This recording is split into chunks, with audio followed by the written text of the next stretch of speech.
ଆପଣ ବିଜେଡି ର ଫ୍ୟାନ୍ ନା ବିଜେପି ର ଫ୍ୟାନ୍ ଜାଣିବା ପାଇଁ ନବୀନ ସର ବହୁତ ଭଲ ପାଏ ଫ୍ୟାନ୍ କହିବିନି ମୁଁ ଭଲ ପାଏ ତାଙ୍କୁ ବହୁତ। ଆଉ ମୋହନ ସାର୍ଙ୍କୁ ମୋହନ ସର କୁ ମୁଁ ଭଲରେ ଜାଣିନି ଯେହେତୁ କିନ୍ତୁ ଆପଣ ତ ଗୀତ କରିଦେଲେ ମୋହନ ବାବୁ ତମେ ଆମର ସବୁ ଆମେ ତମ ପାଇଁ ଜୀବନ ଦବୁ। ମୁଁ କିଏ ମୁଁ ହ୍ୟୁମାନ ସାଗର ହ୍ୟୁମାନ ସାଗର ହ୍ୟୁମାନ ସାଗର ଜଣେ କଣ୍ଠଶିଳ୍ପୀ। କଣ୍ଠଶିଳ୍ପୀ ସାର୍ ଗାଇଲି ନା ମୁଁ ତ ଯାଇକି ନାରା ଲଗେଇନି।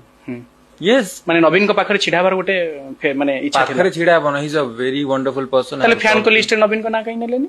କୋଉଠି ଆପଣ ଯେତେବେଳେ ଫ୍ୟାନ ମାନଙ୍କର ଲିଷ୍ଟ ନାଁ କଲେ ଆପଣ ରାଜନୀତିକୁ ଆସିବେ ବୋଲି ମୁଁ କୋଉଠୁ ମୁଁ ଜାଣିନି। ମୁଁ ରାଜନୀତିକି ଯିବି ବୋଲି କି ବା ମୋ ପ୍ରଶ୍ନର ରାଜନୀତିରେ ମାନେ ଗୋଟେ ଲିଡର ହିସାବରେ ଯାହା ମୁଁ ଦେଖିଛି ମୋର ଏତେ ବର୍ଷ ହିସାବରେ ଇଜ ଅ ୱଣ୍ଡରଫୁଲ ହ୍ୟୁମାନ ଗାଏ। କି ନବୀନ ସାର୍ କଥା ଯଦି କହିବି ଇଜ ଡନ୍ ଅ ଗ୍ରେଟ୍ ଜବ୍।